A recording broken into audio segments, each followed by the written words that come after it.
Te invitamos a conectarte al programa Un Encuentro con Jesús, difundiendo todo el consejo de Dios para tu vida. Que seas mi universo,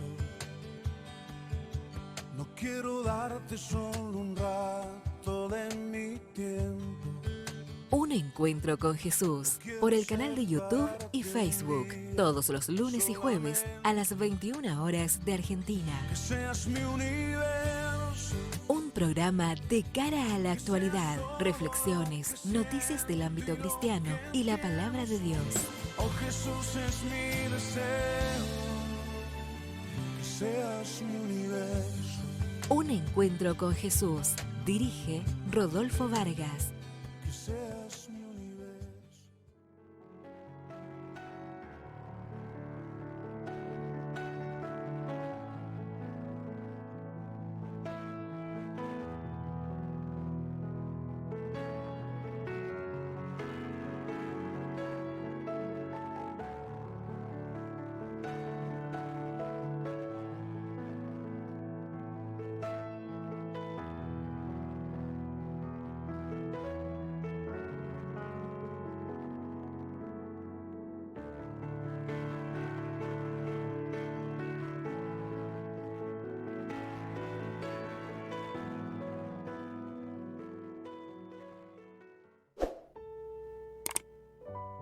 Muy buenas tardes, muy buenas noches, amada audiencia. Les saludo con la dulce paz del Señor.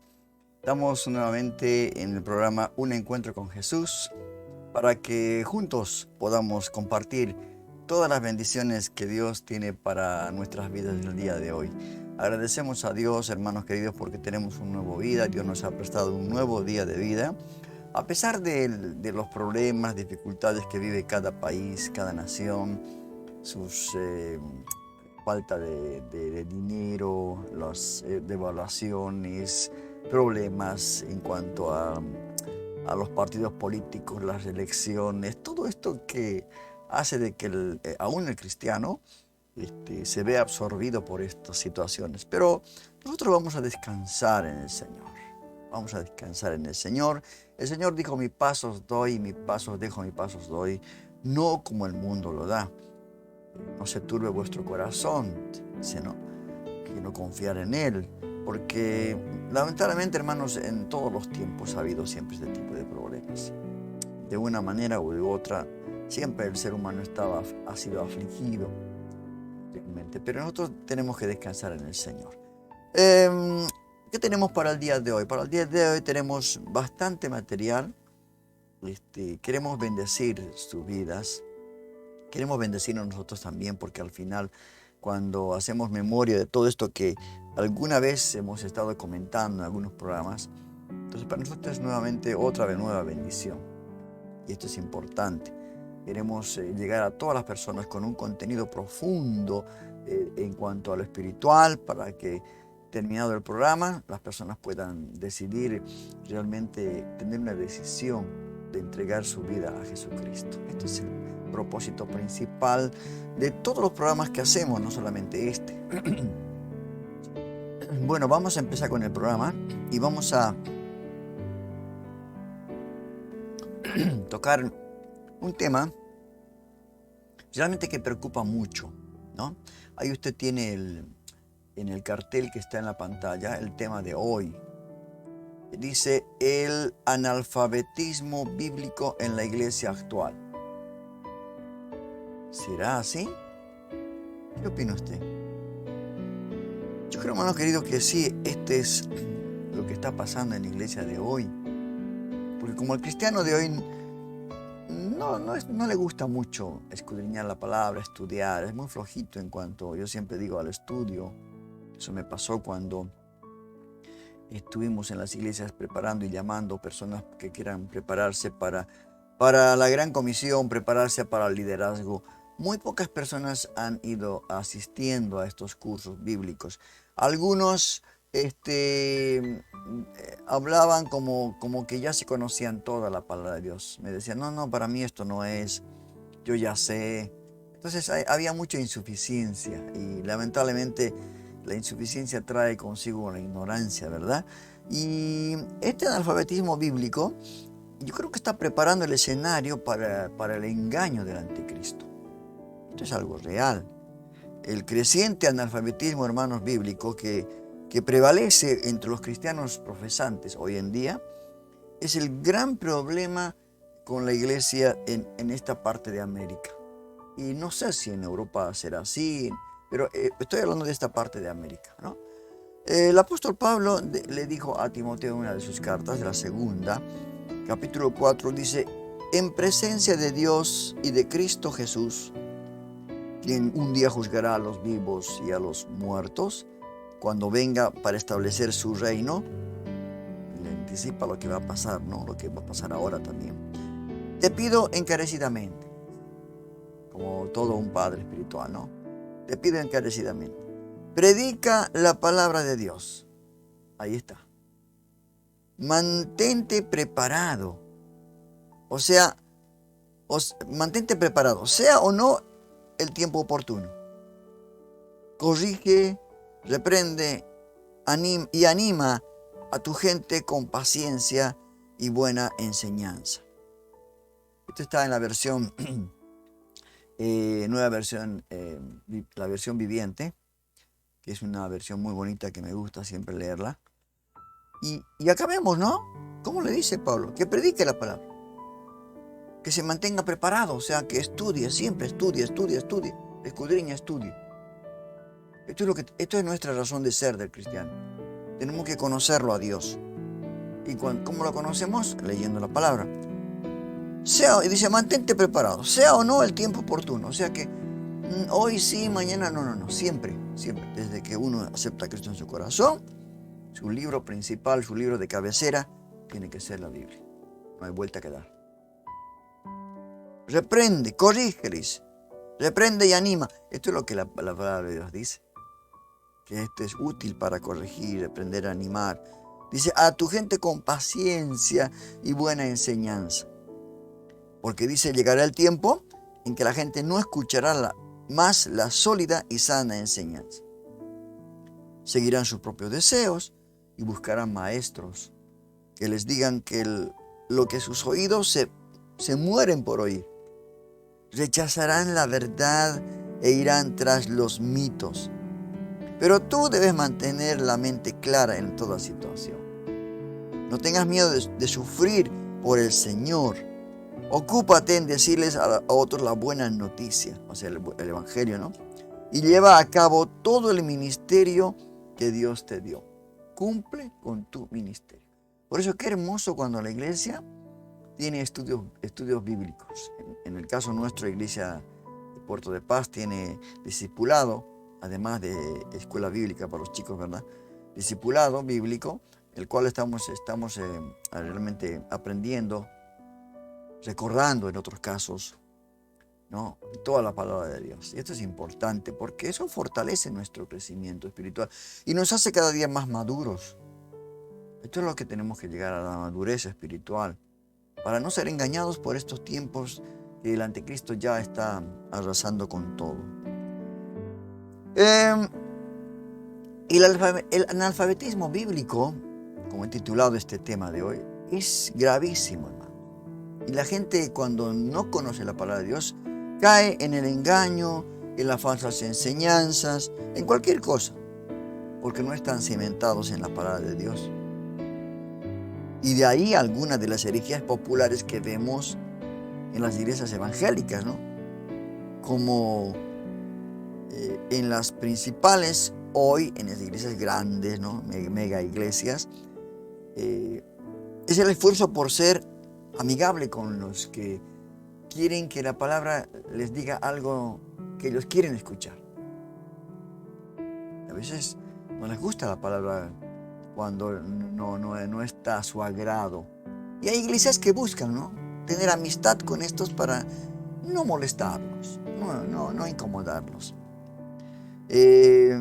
Por ejemplo, hay muchas iglesias que abogan por distanciarse del Antiguo Testamento y sugieren que algunas de sus enseñanzas, como los puntos de vista sobre la homosexualidad o otra cosa, o el divorcio, ¿no?, están desactualizados. O sea, no quieren saber nada del Antiguo Testamento. Dicen, no, el Antiguo Testamento está desactualizado, corresponde a... No, ya no tenemos que ver el Antiguo Testamento. Esto es lo que se predica desde los púlpitos en las iglesias, hermano, muchas veces. No directamente, pero indirectamente estamos viendo que esto como que quieren olvidar al Antiguo Testamento.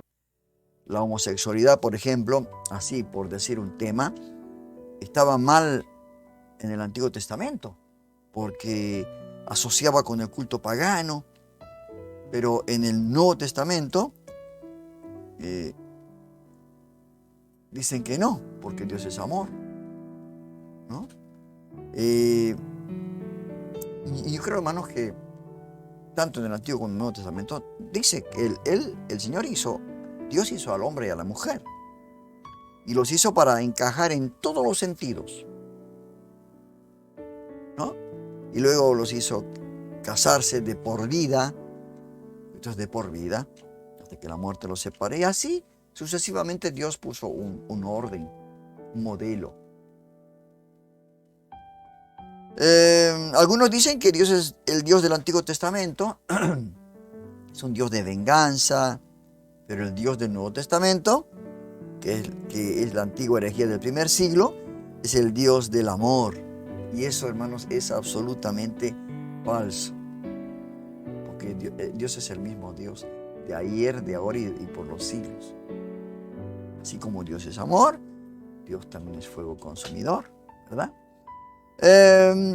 Y muchos predicadores ahora, predicadores jóvenes, están ahora diciendo que tenemos que olvidarnos del Antiguo Testamento. ¿Usted no ha escuchado eso alguna vez? Pero no se dan cuenta, hermanos queridos, que el Antiguo Testamento es el fundamento mismo sobre el cual se construye el Nuevo Testamento. El Antiguo Testamento dice que Jesús viene. Su profecía, ¿verdad? Y el Nuevo dice que Él está aquí. Y porque los dos son uno, no podemos separarlos. No podemos separarlos. Por eso Pablo les sigue explicando a Timoteo en esta segunda carta, el capítulo 3, un capítulo anterior. Dice el verso 14, dice, pero tú debes permanecer fiel a las cosas que se te han enseñado. Sabes que son verdad, porque sabes que puedes confiar en quienes te las enseñaron. Y claro, estuvo Timoteo enseñado por su madre y su abuela, ¿no? Eunice y Loida, respectivamente. Entonces él desde muy niño. Y acá dice, ¿no? El verso 15. Desde la niñez se te han enseñado las Sagradas Escrituras, las cuales te han dado la sabiduría para recibir la salvación que viene por confiar en Cristo Jesús. Y ahí está el versículo tremendo, ¿no? El versículo tremendo, lo que dice de las Sagradas Escrituras.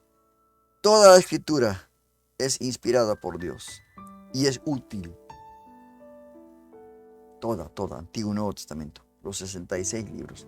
Y es útil para enseñarnos lo que es verdad y para hacernos ver lo que está mal en nuestra vida.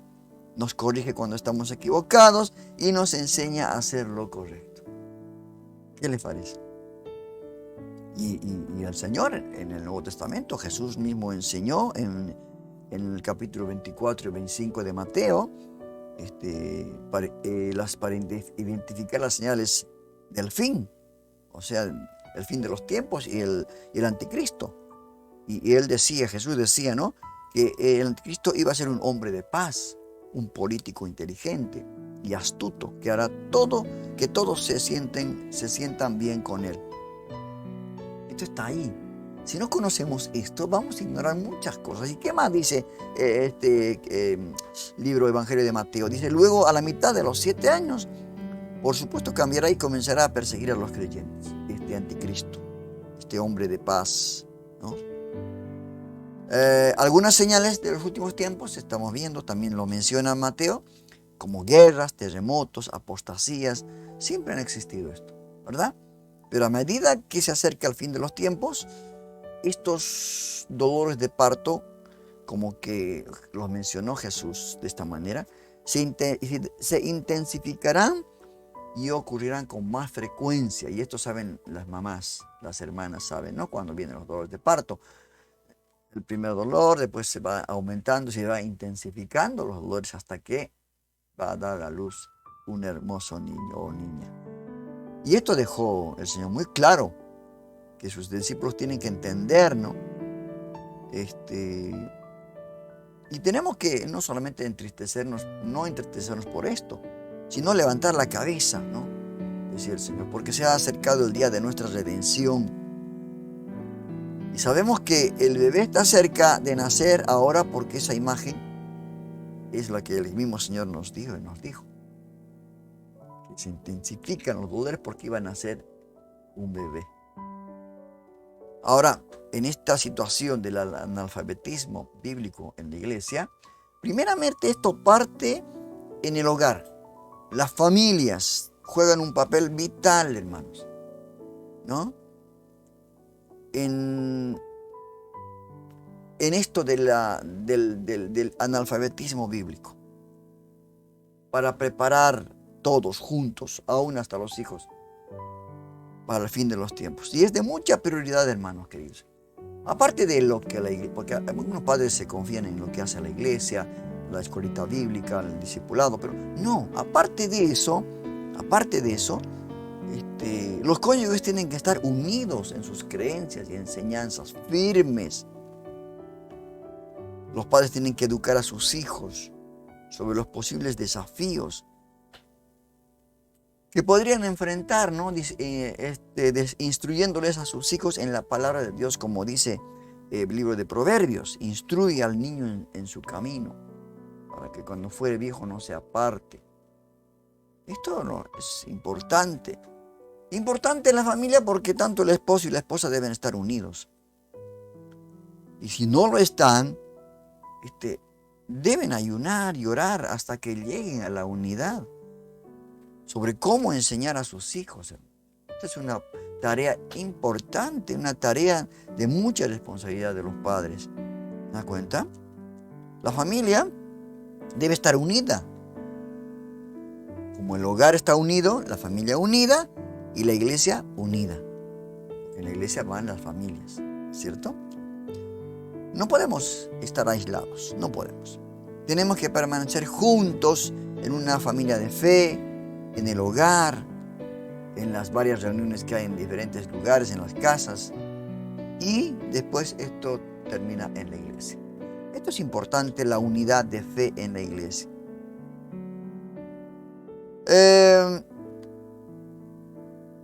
Yo creo, hermanos, que en esta era postcristiana, en esto de la era postcristiana, en la que todos, quizás la gente nos dicen, bueno, estos cristianos son muy anticuados porque creen en la Biblia, ¿no? Creen en el Antiguo Testamento, en el Nuevo Testamento. Y esto no es así. Necesitamos prepararnos para la oposición. No solo para la oposición que viene, sino para la oposición que ya está aquí, ¿no?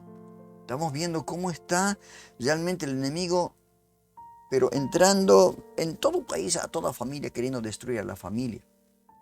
Con esto de la ideología de género, con esto de la cuestión de los binarios, esto del movimiento LGBT, todo esto está queriendo destruir y nosotros tenemos que estar preparados. Por eso es necesario la palabra de Dios. Necesitamos saber lo que creemos y por qué lo creemos. Mire si alguno de alguna secta viene y le plantea una situación. Si usted no está cimentado en la verdad, va a ser muy fácil convencido y sacado de la verdad. Por eso es importante. A veces yo admiro, sí, entre comillas, no admiro a los adventistas, testigos de Jehová, mormones, que van a las casas y que saben bien del tema que van a hablar, aún con versículos bíblicos. Entonces nosotros, si no sabemos de la palabra, ¿verdad? Pues tenemos que saber lo que creemos y por qué lo creemos. Necesitamos estar preparados, hermanos, para dar una respuesta a quienes nos preguntan la razón de la esperanza que hay en nosotros. ¿Por qué creemos? Hay muchos cristianos que no saben ni lo que significa la salvación. ¿Qué es salvación? Y en una oportunidad hice una entrevista a un hermano acerca de la salvación, ¿no? Y bueno, él tuvo que prepararse, porque si usted pregunta a cualquier creyente en la calle, ¿no?, en la iglesia, hay cosas que no saben, términos que no tienen idea de lo que es salvación, justificación, redención. ¿No? Entonces tenemos que conocer la palabra de Dios, y para que la gente cuando nos pregunte, tenemos que mostrarles la razón de la esperanza que hay en nosotros. Necesitamos estar preparados, hermanos queridos, para hablarles a esta cultura post-cristiana, que ya está muy light, ¿no? Ya dicen, no, el antiguo no sirve, no, el nuevo no, pero el nuevo hay que tomar algunas partes.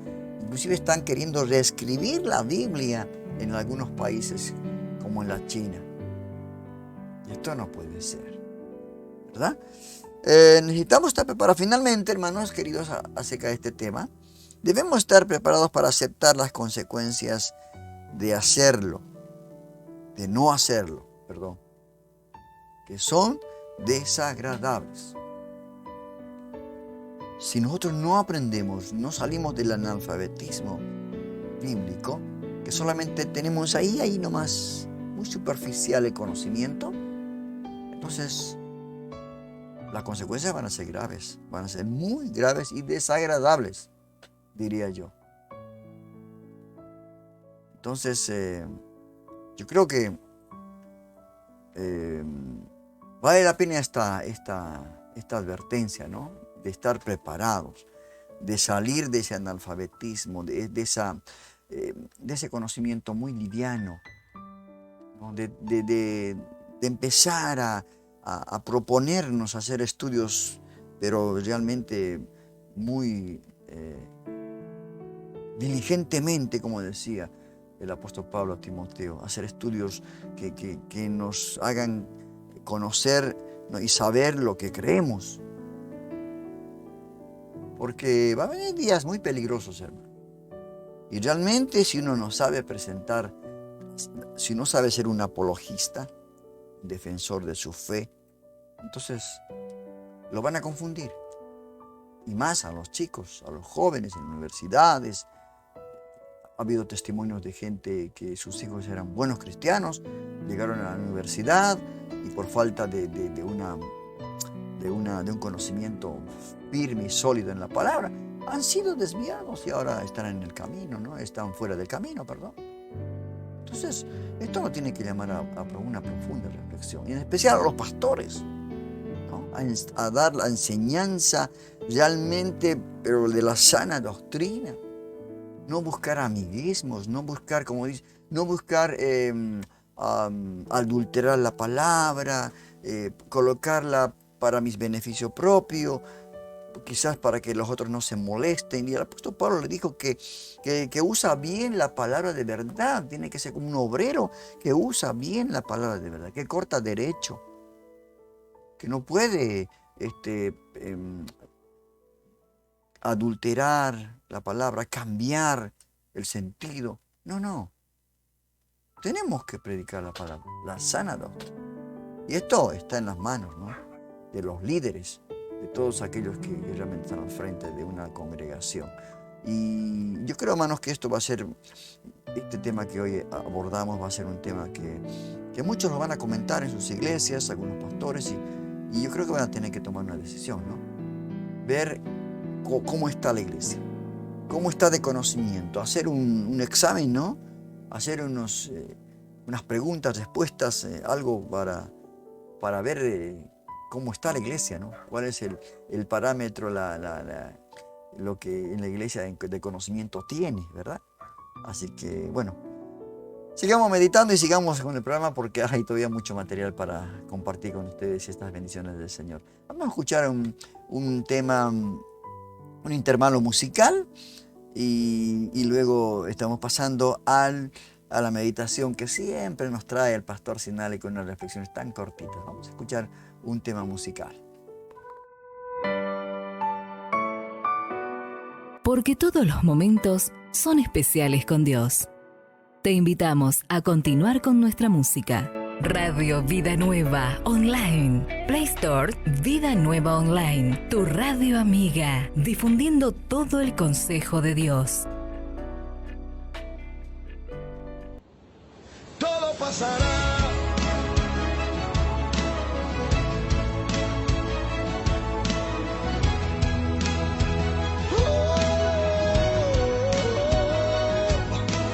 Se levantó la tormenta, los vientos fuertes están, mis emociones pelean con mi fe. El miedo toca la puerta, sacude mi humanidad, pero mi espíritu espera en tu voluntad. Todo pasará y algo eterno se producirá. Todo pasará y algo nuevo se manifiesta. Todo pasará. La tierra sigue gimiendo a causa de la maldad. Nos dice con su lenguaje que necesita la paz. Tiene dolores de parto, ella esperando está.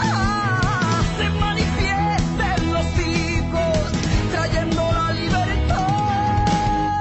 Soplaron los vientos para desanimarte, robaron tu aliento para desaparecerte.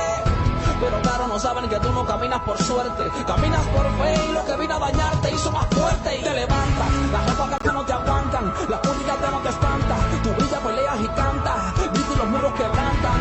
Con palabras de fe en tu garganta, el que te vio en el suelo verá que te levantas. Pasará, todo pasará, todo pasará. Y algo eterno se producirá. Todo pasará. Y algo nuevo se manifiesta. Todo pasará. Y algo eterno se producirá. Todo pasará. Y algo nuevo se manifiesta.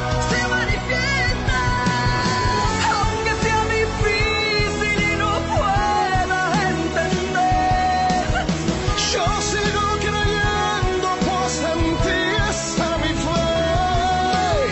Si todo se destruye, sé que lo restaurarás. Sé que desde el suelo me levantarás. Pasará y se termina. Algo eterno se aproxima. Se producirá. Todo pasará. Pasará y se termina. Algo nuevo se aproxima. Pasará y todo se termina. y algo nuevo se aproxima. No pierdas la fe. Todo pasará. Solo hay que creer.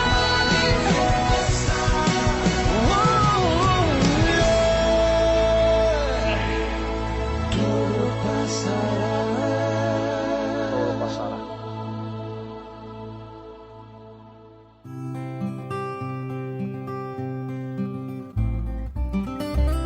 Desde lo alto, una palabra directa a tu corazón, a cargo del pastor José Luis Sinali. No tengas miedo de estar solo o sola. No tengas miedo de mirarte interiormente y de encontrarte en tu silencio.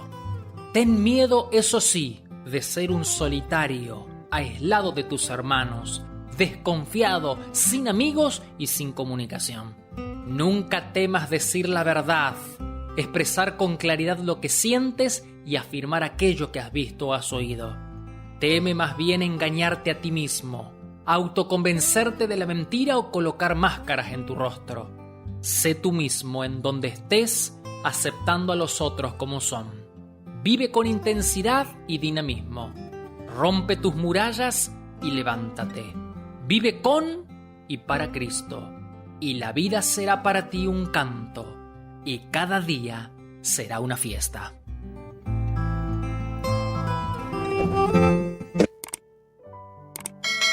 Qué hermosa reflexión que nos trajo Pastor Sinani, ¿verdad? Qué importante que es a veces. Yo digo siempre, ¿no?, que la vida espiritual que vivimos es realmente algo apasionante.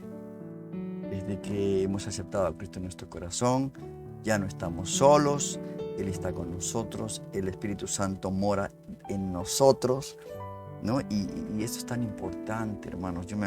Yo cuando leo el libro del Hechos de los Apóstoles, veo cómo esa iglesia, cómo esos discípulos apóstoles llenos del Espíritu Santo, aquel día en Pentecostés, salieron a predicar la palabra, testimoniaron, no tuvieron temor ni a la muerte, ¿no? Y yo creo que esto es así. Por eso, en este otro, lo que presentamos en nuestra otra parte del programa,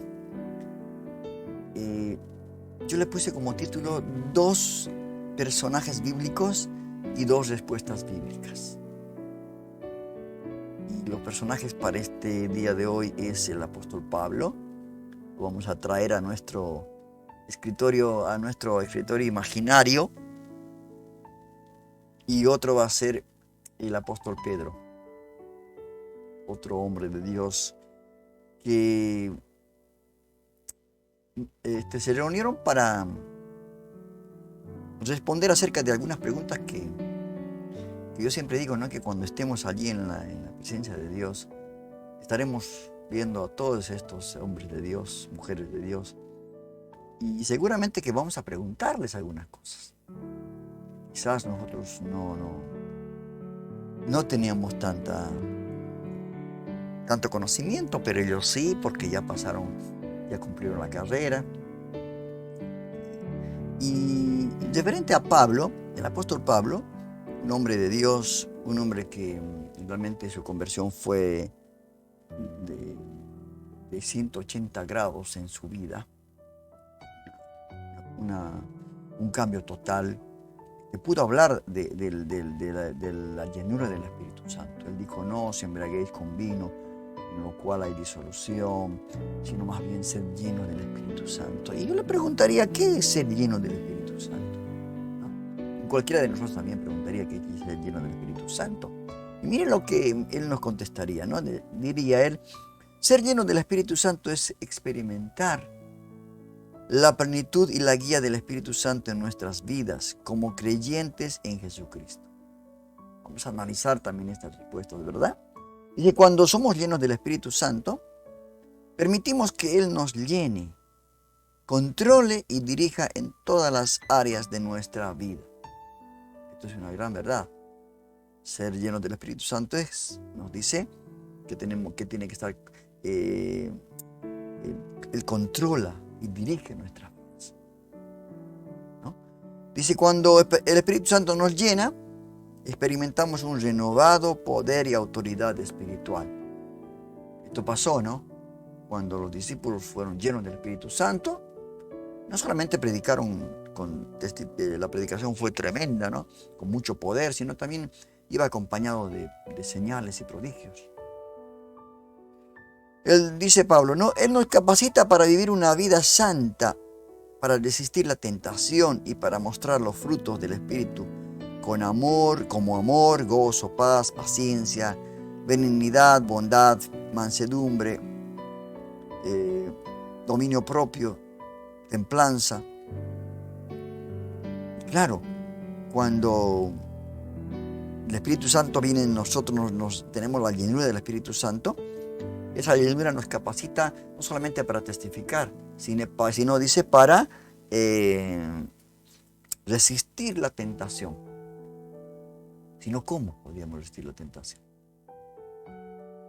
Por eso que a veces no resistimos, somos débiles al pecado, porque no estamos llenos del Espíritu Santo. Eso tenemos que buscar como buenos hijos de Dios, ¿verdad? ¿Qué más nos dice Pablo? Ser lleno del Espíritu Santo también nos capacita para llevar a cabo la obra de Dios en el mundo, como ya les dije, como lo hicieron ellos, y predicaron el Evangelio, hasta lo último de la tierra. Él nos concede dones espirituales, los dones espirituales que en aquella época había el don, los dones espirituales en cuanto a don de sanidad y también los ministerios, ¿no? Ministerios que también dio el Señor. Los dones. ¿Para qué eran los dones? Para que uno haga alarde de que tiene el don de sanidad o don de fe. No, sino para edificar y fortalecer a la iglesia y para ser testigos eficaces del amor de Jesús. Ahí está. Y compartir el mensaje de salvación con valentía y claridad. Esto es importante. Como diríamos, ¿no? La verdad, Pablo tiene razón. Esto es lo que yo también pensaba. Mire usted. Dice, cuando estamos llenos del Espíritu Santo, nuestra vida refleja el carácter y la presencia de Cristo de una manera más profunda. Ahí está. Realmente, ¿cómo nos identificamos, no? ¿Cómo somos representantes de Jesús? ¿Cómo nos decimos que somos cristianos? Y bueno, cuando somos llenos del Espíritu Santo, Él refleja. Nos volvemos más sensibles a su voz y nos comprometemos a vivir en obediencia y en conformidad con su voluntad. Hacemos todo lo que el Señor nos manda en su palabra. O sea, no nos es gravoso. No es nada difícil hacer lo que Dios nos manda en su palabra, orar sin cesar, perdonar y todo lo que en su palabra está para que hagamos, para que lleguemos a una vida realmente conforme a su voluntad. Esto no se hace cuando somos llenos del Espíritu Santo. Si no somos llenos del Espíritu Santo, va a ser imposible. No vamos a poder escuchar, no vamos a ser sensibles a su voz, no vamos a ser obedientes y muchas cosas más que no nos va a dar el deseo de obedecer, ni de leer la palabra, ni de nada. Eso es lo que pasa cuando hay cristianos que no son llenos del Espíritu Santo. Y que hay que mantener esa llenura. Mantener esa llenura. Esta copa, por ejemplo, tiene líquido, agua. Yo voy tomando y tengo que ir llenando para que se mantenga y pueda servirme en los momentos que yo necesito. Porque se va disminuyendo esta. Entonces, así es el Espíritu Santo. Tenemos que buscar constantemente esa llenura. Y por último nos dice el apóstol Pablo, así de una manera imaginaria: ten ánimo, hermano, a abrir tu corazón para ser lleno del Espíritu Santo, buscando una relación íntima con Él, a través de la oración, ¿se da cuenta? Y permitiendo que su poder y dirección transforme tu vida. Qué buen consejo, ¿no? Qué buen consejo. Como dije en Efesios capítulo 5, verso 18, no se embriaguen de vino, que lleva al desenfreno. Al contrario, sean llenos del Espíritu. Recuerda, el Espíritu Santo es un regalo de Dios para nosotros. Es una persona que vive en nosotros. Y su presencia y poder en nuestras vidas es esencial para vivir una vida cristiana plena y efectiva. Entonces, yo creo que este es el concepto de ser lleno del Espíritu Santo. Veo que tiene muchas cualidades, muchas formas para vivir una vida efectiva, plena en Dios. Y que la gente vea, ¿no?, que realmente somos representantes de Cristo. Y otra pregunta que me animaba a hacerle a Pablo sería esta. Le dije, ¿a qué te referiste cuando dijiste todo lo puedo en Cristo que me fortalece?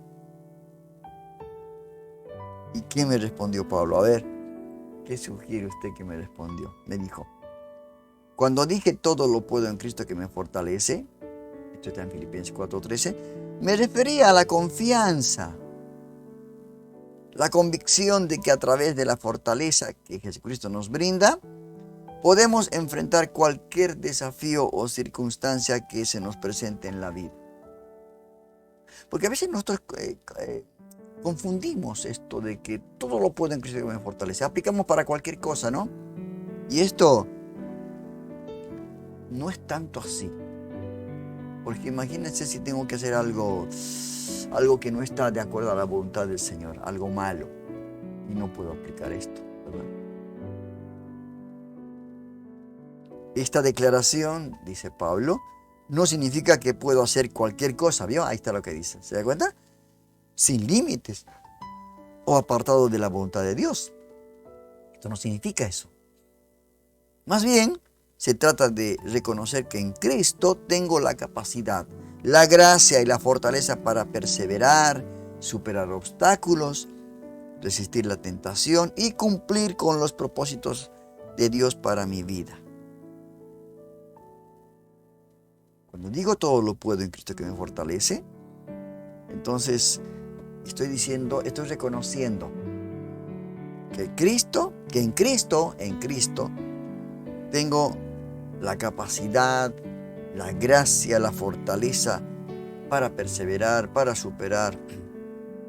A veces cuando estoy desanimado, no quiero seguir me siento mal, no, quiero abandonar el camino del Señor. Entonces ahí tengo que aplicar este versículo. Todo lo puedo, todo lo puedo. Cuando esté desanimado, cuando esté para realizar una obra misionera, una obra de evangelización, cuando quiera estudiar la Biblia, cuando no tenga ganas de estudiar ni de orar, todo lo puedo. Ahí funciona esta palabra. ¿Qué más nos podría decir el apóstol Pablo? La fuerza que necesitamos en todas las líneas de nuestra vida proviene de nuestra relación personal con Jesucristo. Él nos fortalece con su presencia, su amor y su poder. Cuando confiamos en Él y dependemos de su sabiduría y dirección, no estamos limitados por nuestras fuerzas. Que no puedo, no debo, no quiero. A veces ponemos este obstáculo, ¿verdad? ¿Por qué no estudias? No, porque no tengo tiempo, porque no hay lugar, porque del trabajo llego cansado. Entonces Dios nos fortalece, ¿no? Nos fortalece para... A veces estamos limitados, por supuesto, en nuestras propias fuerzas, porque dice que el querer y el hacer lo hace Dios en nosotros. Porque por nosotros quizás, oh no, mañana leo la Biblia, no, hoy no voy a poder leer, no, hasta cuando nos congregamos. Por eso el apóstol Pablo decía que congregarse, que no sea como costumbre que tienen algunas personas, ¿no? Ahora, cuando decimos eso, somos capacitados. Cuando decimos la fortaleza viene del Señor, que nos capacita, no somos capacitados por la fuerza divina que mora en nosotros. Esta poderosa verdad nos anima a no desanimarnos, ahí está, ¿vio? Ni rendirnos ante los desafíos, las pruebas o incluso nuestras propias limitaciones.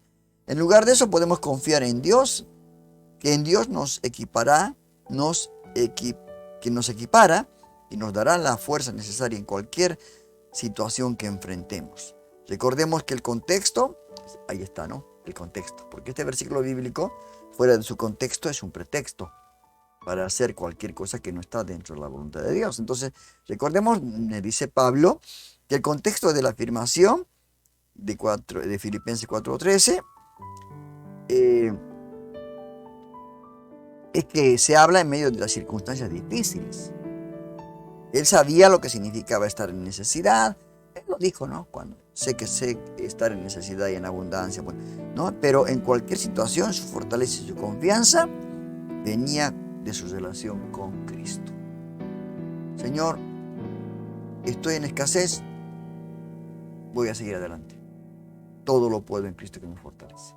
Estoy en abundancia y la abundancia hace de que yo me relaje un poco. Tengo que decir no. Todo lo puedo en Cristo que me fortalece. Esto no me va a limitar. mi asistencia a la iglesia, mi lectura de la palabra, mi oración, no. Por eso es importante el contexto. Asimismo, en Cristo podemos encontrar fortalezas.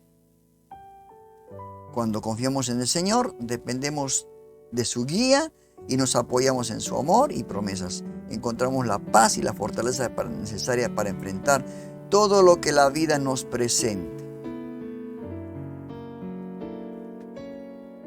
Estas serían las palabras de Pablo, ¿no? Digo yo. Todo esto está sacado de la Biblia. Pero algún día vamos a tener la oportunidad, ¿no?, de realmente estar con Él. Y otro hombre de Dios que también quería hacer una pregunta es el apóstol Pedro. Es el apóstol Pedro. Pero vamos a hacer una sola pregunta por el tiempo del programa, ¿verdad? Y esta pregunta que siempre me hice, era: Pedro, le diría, ¿no? Pedro, ¿por qué negaste al Señor por 3 veces? ¿Y qué piensas de la oportunidad que te volvió a dar el Señor? Buena pregunta, ¿no? Yo creo que usted capaz le haría otra pregunta. ¿Por qué negaste 3 veces? ¿Por qué eras apresurado en contestar algo cuando te preguntaba? ¿Por qué te pusiste a lo que el Señor iba a hacer esa su tarea? Lo que iba a cumplir en la cruz allí. Muchas preguntas. Pero hoy se me ocurre preguntarle: ¿por qué negaste al Señor 3 veces? ¿Y qué piensas de la oportunidad que te volvió a dar el Señor? Y mire lo que me diría él, ¿no? Yo me imagino. Hermano, cuando negué al Señor Jesús por 3 veces, fue un momento de gran debilidad y miedo en mi vida. A pesar de haber caminado junto a Él y haber presenciado poderosos milagros, cedí a la presión y duda en ese momento difícil. Fue una profunda decepción y contrición en mi corazón cuando me di cuenta de lo que había hecho. Sin embargo, la gracia y el amor de nuestro Señor son inagotables. Su misericordia, su perdón son mayores que nuestras fallas. Después de su resurrección, Jesús me brindó una maravillosa oportunidad de restauración y perdón. Qué hermoso. Él me preguntó 3 veces si lo amaba y me confió la tarea de pastorear a su pueblo. La oportunidad que el Señor me dio fue un regalo inmerecido y transformador. Me enseñó a confiar más en Él, a depender menos de mí mismo, a ser humilde en mi servicio. Aprendí que incluso en nuestras debilidades el Señor puede usarnos y capacitarnos para su obra. En mi experiencia entendí la importancia del arrepentimiento sincero, la búsqueda constante de la gracia de Dios. La oportunidad que el Señor me dio, a pesar de mi negación, a pesar que lo negué 3 veces, me recordó que no hay límite para la redención y el amor de Dios. Qué hermosas palabras, hermanos, que yo si lo escucho así hablar a Pedro, realmente, qué palabra transformadora, ¿no? Qué oportunidad de redención, de perdón que le dio el Señor a este hombre. Qué hermosura, hermano. A pesar de haberlo negado. Y él reconoce que fue un momento de presión y dudas, y un momento muy difícil. Y después que se dio cuenta que lo negó a su maestro, lloró amargamente, dice la palabra de Dios. ¿Cuántas veces nos pasa esto a nosotros, no? Y a veces la palabra es la que nos responde. Por eso es importante la palabra de Dios. Cuando hacemos algo, le confesamos al Señor, el Señor nos dice, nos habla, nos muestra su amor incondicional, como le habló a Pedro. Le dio la oportunidad otra vez. Estas cosas hace el Señor. Por eso, a veces cualquiera sea nuestro pecado contra el Señor, tenemos que entender la importancia del arrepentimiento sincero y la búsqueda de la gracia de Dios. Y Él te va a dar la oportunidad, ¿no? Te va a dar la oportunidad, como acá dice Pedro, ¿no? Después de su resurrección, Jesús me brindó una maravillosa oportunidad de restauración y perdón. Él me preguntó 3 veces si lo amaba y me confió la tarea de pastorear a su pueblo. Oh, Dios maravilloso. Qué hermoso. Qué hermoso. La verdad, por eso es increíble y es realmente muy necesario para nuestra vida el estudiar la palabra de Dios. El tener como libro de cabecera. Así como hay médicos de cabecera, hay siempre personas que nos ayudan a tener el libro, la palabra de Dios, como el libro de cabecera. Vamos a escuchar unos singles publicitarios de lo que los programas que hacemos durante la semana, y luego estaremos con la entrevista de la semana.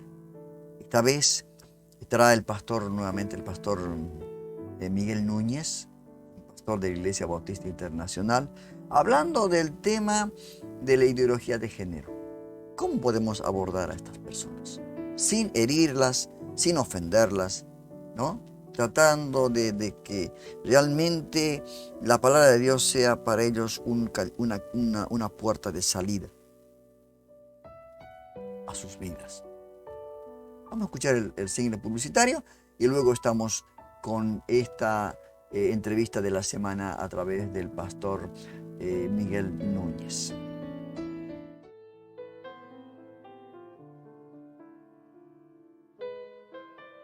Bienvenidos al programa Estudios Bíblicos Vida Nueva Online. Estos estudios están diseñados para aquellos que desean profundizar su conocimiento en la palabra de Dios. Nuestro objetivo es llevarles un estudio bíblico sólido basado en la Biblia para ayudarles a comprender mejor la verdad de Dios y cómo aplicarla en su vida diaria. Únanse a nosotros en estos estudios bíblicos y experimenten la verdad de Dios de una manera nueva y edificante. Dirige Rodolfo Vargas. Tu palabra es verdad presenta desde lo alto una palabra directa a tu corazón. Más allá de todo te entregas. Un momento para reflexionar sobre temas de actualidad. Fue más allá.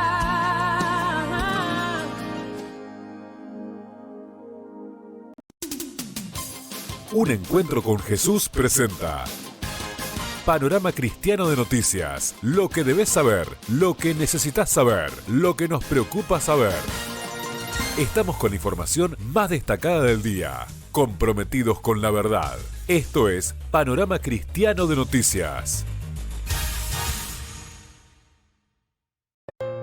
Tu palabra es verdad, el programa de reflexiones cortas para el diario vivir.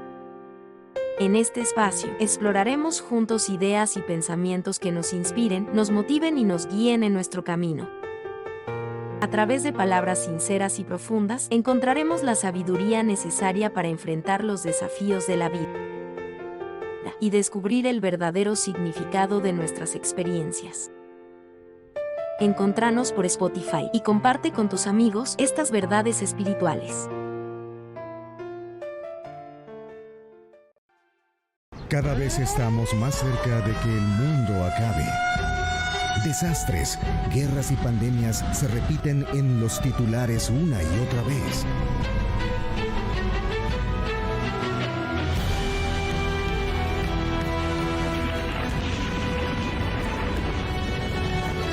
Lo cierto es que ya todo estaba escrito y así va a suceder.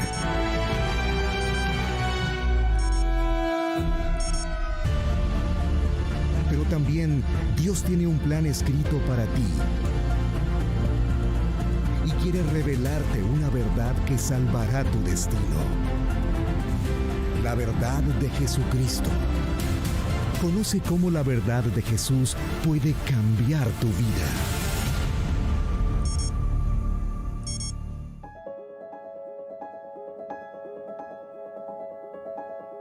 Cuanto a cómo responder a la ideología de género, yo diría que lo primero que necesito hacer es informarme correctamente qué es lo que esta ideología plantea, porque lo peor que puede ocurrir es que estemos hablando de algo que yo mismo no entiendo bien.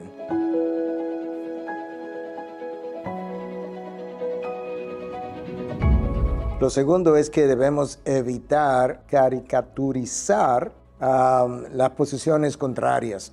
Y eso muchas veces ocurre a través del sarcasmo y la burla. Y la realidad es que cuando hacemos eso ni lucimos verdaderamente cristianos y tampoco estamos contribuyendo a que mi opositor, por así decirlo, quiera escucharme. Lo tercero es que yo debo tratar al otro y la posición del otro con respeto, con dignidad, reconociendo que cada ser humano es portador de la imagen de Dios. Entonces yo creo que eso es importante. Necesito tener una posición humilde a la hora de presentar la verdad. Nosotros no tenemos el poder de convencer a nadie. Eso es algo que le corresponde al Espíritu de Dios, o de persuadir al otro. Lo único que podemos hacer es presentar un argumento que corresponda a la verdad de forma objetiva, lógica, no emocional, y que el otro pueda por lo menos considerar. Para aquellos, ¿verdad?, que no están abiertos a la posición cristiana, pudiéramos comenzar con un ángulo un poco más amplio, hablando de lo que la creación nos presenta. Nosotros podemos ver en el hombre, en la mujer, en los animales, que hay dos sexos, hay un varón, hay una hembra, que esos dos sexos vienen equipados con órganos que les permite aparearse, y no solamente aparearse, sino también reproducirse, que hay toda una genética detrás de la formación de estos individuos, que lo que determina que sea un varón o que sea una hembra no es simplemente a sus órganos sexuales, ¿verdad?, lo que físicamente se ve, que llamamos fenotipo, sino que el genotipo, que es lo que la persona es genéticamente, eso es lo que determina lo que yo veo. De manera que si yo soy un hombre es porque hay una composición genética que corresponde al sexo masculino, que hace al embrión incluso masculino desde su formación. A las 6 semanas del desarrollo embrionario, el cerebro incluso es bañado por la hormona testosterona en el caso de los hombres, y al final hay una estructura cerebral que corresponde a un hombre, a una mujer. El cerebro de la mujer, por ejemplo, tiene 40% más de fibras conectoras en lo que llamamos el cuerpo calloso, para conectar el hemisferio derecho y el izquierdo, y eso le permite a la mujer hacer más cosas al mismo tiempo. Estamos hablando de un sexo masculino, femenino, que tiene características de órganos sexuales, que tiene características de hormonas particulares, que tiene características de estructuras cerebrales y de funcionamiento cerebral. Eso es para alguien que no esté abierto a la posición cristiana, y luego poder llegar a la idea de que detrás de todo eso hay una mente inteligente, hay un creador que pensó estas cosas, y que ese creador diseñó todo lo que vemos en la naturaleza, tanto en lo que es la formación del universo como lo que es ahora en la formación de las diferentes especies. Pero nosotros no debemos otorgar autoridad a las emociones humanas, a los sentimientos, porque entonces tendríamos que reconocer a aquellos que hoy en día, y son muchos, que se sienten ser un tipo de animal.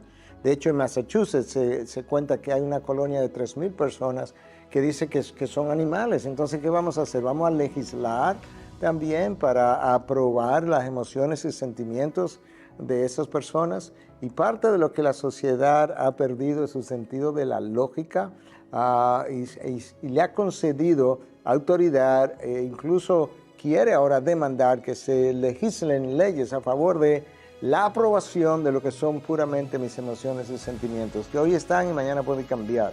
Entonces, cuando se habla de que el sexo es fluido o el género es fluido, porque tú puedes sentir de una manera hoy y otra manera la semana que viene, no, eso se ha confundido. Las palabras son fluidas. Dicho de otra manera, Quizás lo que la palabra gay significaba hace 60 o 70 años era feliz, contento, y hoy significa otra cosa en el mundo homosexual. Sí, eso es otra cosa. Lo que no es fluido es tu constitución genética. Si levantas un cadáver que tiene 200 años enterrado, ahí tú vas a encontrar la evidencia de que era masculino o femenino 200 años después, porque eso no es fluido, eso no cambia, y tenemos que concederle autoridad a lo que realmente corresponde a la realidad. Y yo creo que eso es parte de lo que debemos tratar de comunicar al otro de forma respetuosa.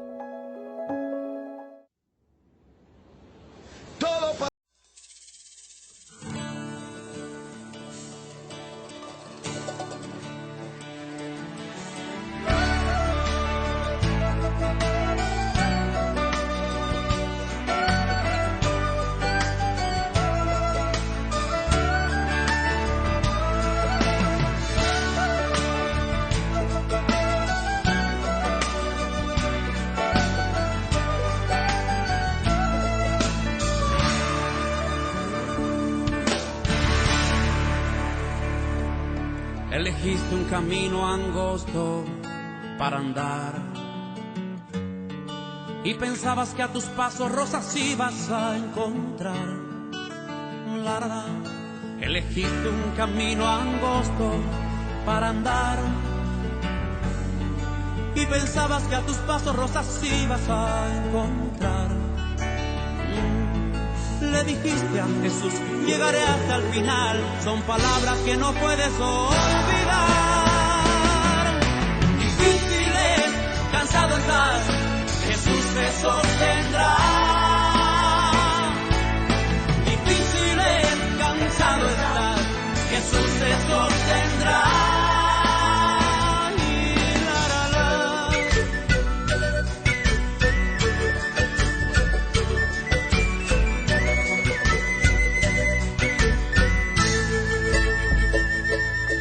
Difícil a veces poder continuar.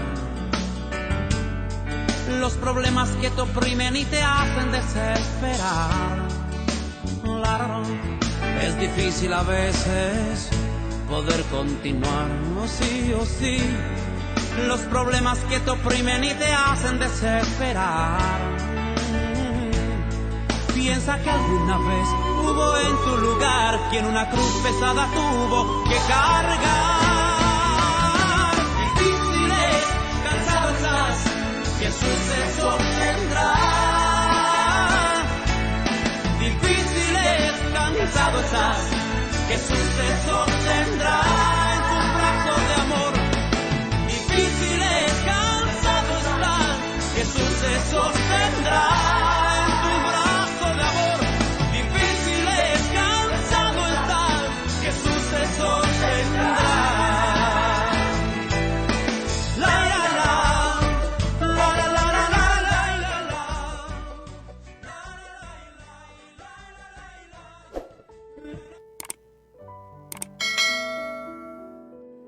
Bueno, continuamos con el programa Un Encuentro con Jesús después de haber escuchado esas palabras tan clarificadoras, ¿no?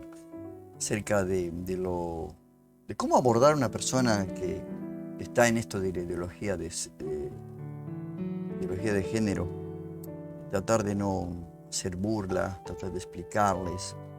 Y me gustó la última parte, ¿no? Cuando dijo que si a un cadáver que pasaron 200 años sacan su ADN de ese cadáver, no sé cuáles son la manera de verificar esto, es hombre o mujer. Claro, no va a cambiar.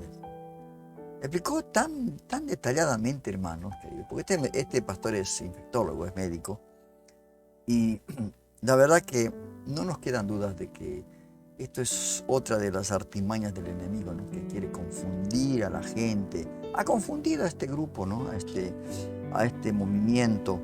Y bueno, esperamos nosotros que oramos por ellos para que ellos puedan tomar otra, que se les pueda sacar esas vendas de sus ojos, ¿no? Para que puedan ver la realidad. Y vemos testimonio del poder de Dios, ¿no? En la última semana que vimos el panorama cristiano de noticias, vimos como un hombre gay se volvió de su equivocación, reconoció un testimonio tremendo, un testimonio profundo que dio este hombre. Y este es el poder de Dios. Entonces tenemos que saber abordar estos temas, no solamente del temas acerca de la ideología de género, sino también acerca del movimiento LGBT, otros, ¿cómo le puedo decir? Las otras tendencias que hay también que están surgiendo. Y tenemos que conocer, no ser, ¿cómo le puedo decir? No desconocer estas situaciones para no causar dolor y también alejamiento de estas personas que realmente son vidas, estas vidas muy importantes para Dios. Bueno, ahora vamos a ir al sector de un viaje a través de la Biblia. Vamos a presentar el libro de Isaías, el capítulo, Isaías tiene 66 capítulos. Vamos a presentarle en dos partes. En este programa vamos a presentar la primera parte y en el próximo programa presentamos la otra parte. 1 al versículo 39 mostraremos ahora. Y este trabajo lo está haciendo esta organización cristiana Bible Project en Estados Unidos, los cuales mientras va relatando, va graficándose. Es muy hermoso. Y a la vista es realmente muy hermoso. Y esto entra a nuestra vida, porque a veces uno siempre quiere ver, por eso se los compramos a los niños estas Biblias con dibujitos, ¿no? Las Biblias con dibujitos, las Biblias animadas, donde los niños ven los dibujos, ¿no? De de los pasajes más importantes. Y a veces las personas que también quieren esta forma y aprenden de esta manera. Por eso también nosotros cuando hacemos el estudio bíblico de los domingos, estuvimos presentando en algunos capítulos fragmentos de la película acerca del tema. Por ejemplo, en el Evangelio de Juan, presentamos casi en todos los capítulos fragmentos del capítulo que se iba a estudiar, presentábamos fragmentos de la película. O sea, apoyábamos un poco más el entendimiento, la visualidad, ¿no? Y así que esta noche vamos a ver el libro de Isaías, la primera parte. Vayamos ya a un viaje a través de la Biblia con el libro de Isaías.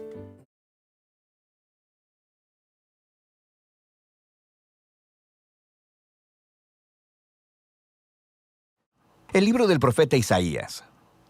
Isaías vivió en Jerusalén durante la segunda mitad del periodo del reino de Israel, y él habló a nombre de Dios a los líderes de Jerusalén y Judá. Primero que nada, él habló un mensaje sobre el juicio de Dios. Les advirtió a los líderes corruptos de Israel que su rebelión contra el pacto de Dios tendría un alto costo, que Dios usaría los grandes imperios, el de Asiria y después el de Babilonia, para traer su juicio sobre Jerusalén si persistían en la idolatría y la opresión al pobre. Pero ese anuncio estaba combinado con un mensaje de esperanza. Isaías creía profundamente que Dios cumpliría un día todas sus promesas del pacto, que Dios enviaría a un rey del linaje de David para establecer el reino de Dios. Recuerda 2 de Samuel 7. Que él guiaría a Israel a la obediencia a todas las leyes del pacto que se hicieron en el monte Sinaí. Recuerda Éxodo capítulo 19. Y todo esto sería para que la bendición y la salvación de Dios fluyeran hacia todas las naciones, como Dios le prometió a Abraham en Génesis capítulo 12. Y esta es la esperanza que movió a Isaías a levantar la voz contra la corrupción y la idolatría de Israel en su tiempo. Ahora, el libro tiene un diseño literario bastante complejo, pero hay una manera sencilla de ver cómo encaja todo junto. Los capítulos del 1 al 39 contienen 3 grandes secciones que desarrollan la advertencia de juicio de Isaías a Israel. Y todo culmina en un evento señalado al final del capítulo 39, la caída de Jerusalén y el exilio del pueblo en Babilonia. Pero en los capítulos del 1 al 39 también hay un mensaje de esperanza, de que después del exilio, todas las promesas del pacto de Dios se cumplirían.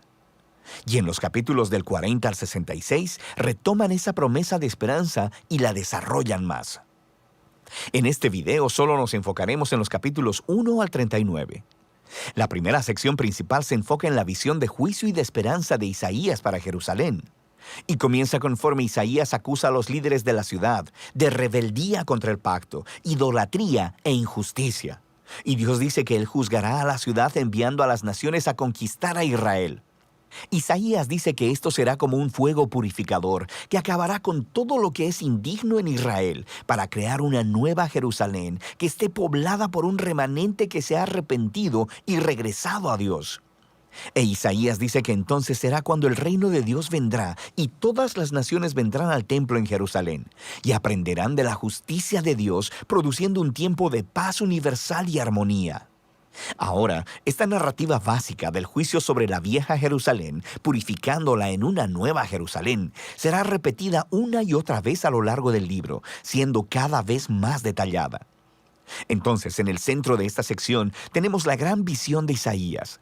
Dios sentado en su trono en el templo, y Él está rodeado por estas criaturas celestiales que están exclamando que Dios es santo, santo, santo. E Isaías de repente se da cuenta de lo corruptos que son él y su pueblo, Israel.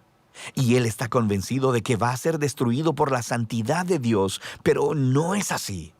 La santidad de Dios en la forma de un carbón encendido viene y lo quema, pero no para destruirlo, más bien lo purifica de su pecado. Y conforme Isaías medita en esta extraña experiencia, Dios lo envía a realizar una tarea muy difícil. Él debe seguir anunciando el juicio venidero. Pero debido a que Israel ha llegado al punto sin retorno, sus advertencias tendrán un efecto paradójico y endurecerán al pueblo. Pero Isaías debe confiar en el plan de Dios. Israel va a ser cortado como un árbol y abandonado como un tronco en el campo. Y ese tronco será quemado y calcinado. Pero después de toda esa quemazón, Dios dice que ese tocón ardiente es una semilla santa que sobrevivirá para el futuro. Es una pequeña señal de esperanza. Pero, ¿quién o qué es esa semilla santa? El resto de la sección ofrece una respuesta. Isaías confronta a Acaz, un descendiente de David y rey de Jerusalén, y anuncia su caída. Dios dice que es el gran imperio de Asiria quien primero derribará a Jerusalén y devastará la tierra, pero hay esperanza.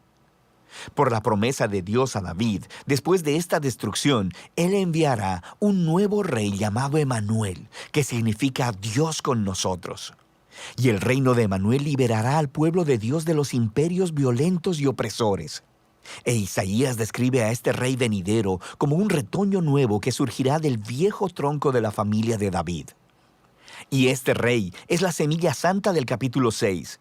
Y el rey será empoderado por el Espíritu de Dios para gobernar sobre una nueva Jerusalén y traer justicia para los pobres. Y todas las naciones buscarán la guía de este rey mesiánico. Su reino transformará toda la creación trayendo paz. Ahora, terminamos los capítulos del 1 al 12 con un entendimiento bastante bueno del mensaje de juicio y de esperanza de Isaías. Pero, ¿cuándo sucederá todo esto? Isaías vio otro imperio levantándose después de Asiria, y este es Babilonia, quien también atacaría a Jerusalén, y de hecho tendría éxito en destruirla. Y eso nos lleva a las siguientes secciones del libro. Primero tenemos una gran colección de poemas que exploran el juicio de Dios y la esperanza para las naciones. Se nos enseña primero que nada sobre la caída de Babilonia y de los vecinos de Israel. Isaías podía ver que el poder mundial de Asiria sería un día reemplazado por el imperio de Babilonia, una nación todavía más destructiva y arrogante.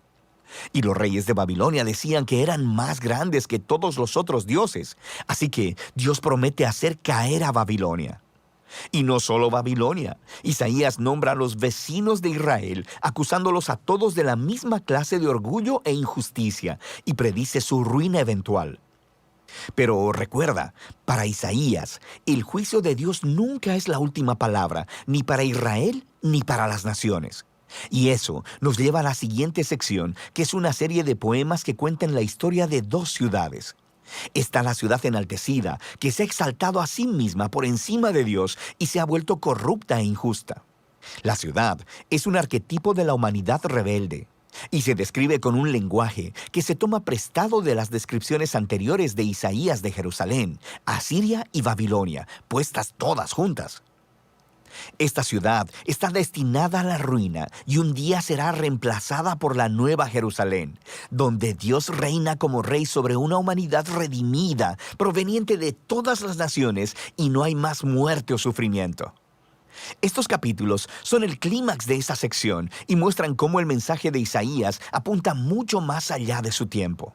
Era un mensaje para todos los que están esperando que Dios traiga justicia sobre los reinos violentos y opresores, y que traiga su reino de justicia, paz y amor sanador.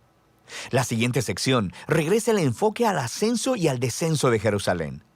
Y primero encontramos un conjunto de poemas donde Isaías acusa a los líderes de Jerusalén de volverse a Egipto para obtener protección militar contra Asiria. Él sabe que ese tiro le saldrá por la culata, e Isaías dice que solo confiar en Dios y el arrepentimiento puede salvarlos ahora, lo que se ilustra con la historia del ascenso de Ezequías, rey de Jerusalén. Justo como predijo Isaías, los ejércitos asirios vienen e intentan atacar la ciudad. Así que Ezequías se humilla delante de Dios y ora por liberación divina, y la ciudad es salvada milagrosamente de un día para otro. Pero el ascenso de Ezequías es seguido inmediatamente por su caída. Él recibe a una delegación de Babilonia e intenta impresionarlos al mostrarles los tesoros, el templo y los palacios de Jerusalén. Es claramente un esfuerzo para hacer otra alianza política para recibir protección. Isaías se entera y confronta a Ezequías por su necedad. Él predice que este aliado un día lo traicionará y regresará como enemigo para conquistar Jerusalén. Y sabemos por Segunda de Reyes, capítulo 24 y 25, que Isaías tenía razón. Más de 100 años después, Babilonia traicionaría a Jerusalén, vendría y destruiría la ciudad, su templo, y llevaría a los israelitas en exilio a Babilonia. Y así, todas las advertencias de juicio divino de Isaías, en los capítulos del 1 al 39, llevan hasta este momento. Se demuestra que él es un verdadero profeta, porque todo sucedió como él dijo. Pero recuerda que el propósito del juicio de Dios era purificar Jerusalén y traer la semilla santa y el reino mesiánico sobre todas las naciones. Y esa es la esperanza que se explora en la siguiente parte del libro. Pero por ahora, de eso tratan los capítulos 1 al 39 de Isaías. Qué hermoso relato, hermanos queridos. La verdad, increíble. Con estas cosas uno puede aprender y puede tener un conocimiento total, ¿no?, de lo que es el libro, esos 66 capítulos hablando de lo que la desobediencia, ¿no?, del pueblo de Israel, en no confiar en Dios, en tratar de hacer alianzas con pueblos enemigos. Y bueno, ahí vieron, ¿no?, lo que pasó, no confiar en Dios, y al final fueron exiliados. Babilonia capturó, destruyó toda su ciudad de Jerusalén, los llevaron cautivos. Así que se cumplió, dice, todo lo que dijo el profeta Isaías, todas las cosas. Vamos ahora a ver la segunda parte, no se olviden, ¿no? En el próximo programa estaremos viendo los capítulos 40 al 66. Y resumidos en 5, 6, 7 minutitos, pero que tienen un valioso contenido y realmente hace de que podamos entender lo que fue, ¿no?, el pueblo de Israel en tiempo de los profetas Isaías. Bueno, llegamos al final del programa, realmente bendecidos con todo lo que hemos recibido. Agradecemos a Dios realmente por lo que nos permite hablar de estos temas en este tiempo. Tenemos libertad de hablar, no estamos todavía con los problemas de la persecución, con todo esto que está pasando en algunos países ya, y tenemos que aprovechar el tiempo. Como decía el apóstol Pablo, ¿no?, que hay que estudiar en todo momento, estudiar, estar preparado. Bueno, las señales ya están descritas, ya está pasando, el juicio de Dios es inminente sobre esta tierra, por todo lo que está pasando, ¿no? Entonces yo le animo que haga una decisión en este día. Si usted está separado de los caminos del Señor, vuélvase al Señor.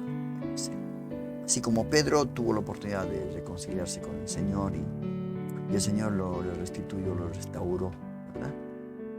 Y el Señor puede darle nuevamente una oportunidad.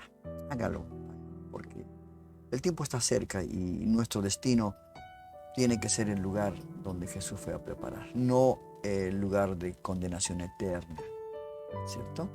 Y a los que nunca aceptaron a Cristo en su corazón, yo le animo, ¿no?, de tener un encuentro con Jesús, así como Pablo lo tuvo, camino a Damasco, un enemigo acérrimo. Jesucristo odiaba a Jesús, así que tiene la oportunidad, amigo, amiga, de poder recibir a Cristo en su corazón, decirle sí al Señor, en arrepentimiento, confesar con su boca y el Señor lo va a sellar con su Santo Espíritu. Y va a vivir una vida eficaz, una vida placentera, una vida llena de gozo. No exento de problemas, por supuesto, van a haber, pero usted no va a estar solo. Así que le animo para que usted pueda aceptar a Cristo en su corazón. Y a los hermanos, a mis suscriptores, yo siempre les animo, por favor, a los que no se han suscrito, suscríbanse, ahí tienen la campanita. Creo que está ahí, no. Pero durante el programa ponemos la campanita en la parte, y sería izquierda de la pantalla. En el caso de usted sería en la parte derecha. Y suscríbase, y también los que son suscriptores compartan este video. Súbanlo a su perfil, compartan con otras personas, para que así pueda este canal pueda llegar a mucho más personas que necesitan de la salvación. Que Dios los bendiga. Nos vemos el próximo programa, el próximo jueves. Y no se olvide que tenemos programas durante la semana. Así que tenemos un panorama cristiano de noticias, todo el acontecer en el mundo de la familia cristiana. Tenemos estudio bíblico, estamos haciendo el estudio bíblico los días domingos. Estamos con el libro de Hechos de los Apóstoles. Luego tenemos... en la semana tenemos el programa muy cortito, Reflexiones Cortas, Tu Palabra es Verdad, que lo subimos a YouTube, a Facebook, también está por Spotify, los podcasts, Tu Palabra es Verdad. Estamos subiendo a TikTok también, a Instagram. Así que estamos en todo lugar. Si usted tiene el deseo de bendecir su vida, entonces puede ir a estos programas y compartir con otras personas. Que Dios lo bendiga y que tenga realmente un buen descanso, que medite, reflexione sobre todo aquello que estamos hablando, que hemos hablado en el día de hoy. Que Dios lo bendiga. Esto ha sido todo por hoy. Te invitamos a conectarte al programa En un Encuentro con Jesús. Que seas mi universo. No quiero darte solo un rato de Todos los lunes y jueves a las 21 horas de Argentina, con temas de actualidad, noticias cristianas y lo más importante, la palabra de Dios. Que seas el primer aliento en la mañana y la luz en mi ventana. Un Encuentro con Jesús. Dirige Rodolfo Vargas. No te lo pierdas. Te esperamos.